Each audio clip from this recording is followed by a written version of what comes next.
सुर दुर्लभ सदग्रंथन गावा। ये मनुष्य का शरीर बड़े भाग्य से मिलता है।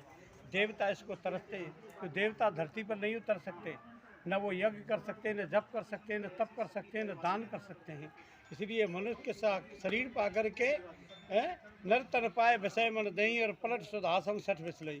मनुष्य का शरीर पा करके अमृत को फेंक देते और विष को पान कर रहे हैं लोग।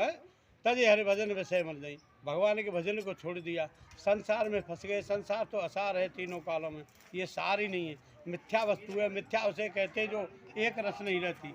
यह संसार हमेशा एक सा नहीं रहा है। आप जन्म लेते हो, जवान हो जाते हो, बुढ़े हो जाते हो, मर जाते हो। प्रकृति में पेड़ उपजते हैं, पौधे होते हैं, बड़े होते हैं और फिर टूट कर गिर जाते हैं, जमीन दोष हो जाते हैं।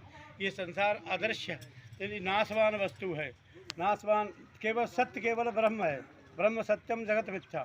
ब्रह्म का अनुसरण करो, सत्य का अनुसरण करो। और सत्य को भगवान महादेव ने रामायण में बताया है। उमा कहूँ मैं अनुभव अपना, सत्य हरि भजन जगत ये सपना। केवल भगवान का भजन ही सत्य है, संसार स्वप्न मात्र है।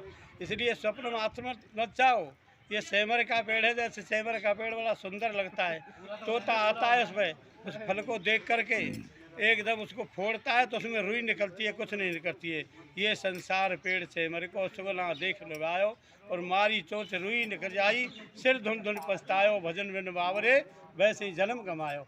तो भाई कहने का मतलब है आप भगवान की तरफ ध्यान दो, आध्यात्मिक क्षेत्र की ध्यान दो, है भगवान के। आप ये सोचो आत्मा का कल्याण करना है तो इसी देह से कर सकते हो। बड़े भाग्य मानुष का तन इसीलिए में है। नर तन पाए विषय मन दही और पल सुधासम। मनुष्य एक बार करुणा कर नर देही और दैत राम बने हित नहीं। दया करके भगवान एक बार मनुष्य का शरीर देता है। जैसे कोई अंधा आदमी किसी दीवार में, एक ही गेट है, उसको निकले कैसे, अंधा है, गेट की पता नहीं, उसने हाथ लगाया, हाथ के सारे दीवार से चलता है, और जब गेट आता है खुजली चल जाती है और गेट निकल जाता है। इसी तरह से 84 योनि में भटकते भटकते आप रह जाते हो और गेट निकल जाता है संसार में खुजली। इस खुजली से बचो, भगवान का भजन करो, और भगवान के भजन से ही कल्याण होगा। संतों की सेवा करो, गौ ब्राह्मणों की सेवा करो, धर्म के चरण है, अपने धर्म से विपरीत मत जाओ, पश्चिमी सभ्यता की तरफ मत बढ़ो। हमारे देश में पश्चिमी सभ्यता ने सबको ध्वस्त कर दिया है। टेलीविज़नों ने, मोबाइलों ने, है तो काम की चीज़, लेकिन उन्होंने हमारी संस्कृति को ध्वस्त कर दिया बुरी तरह से।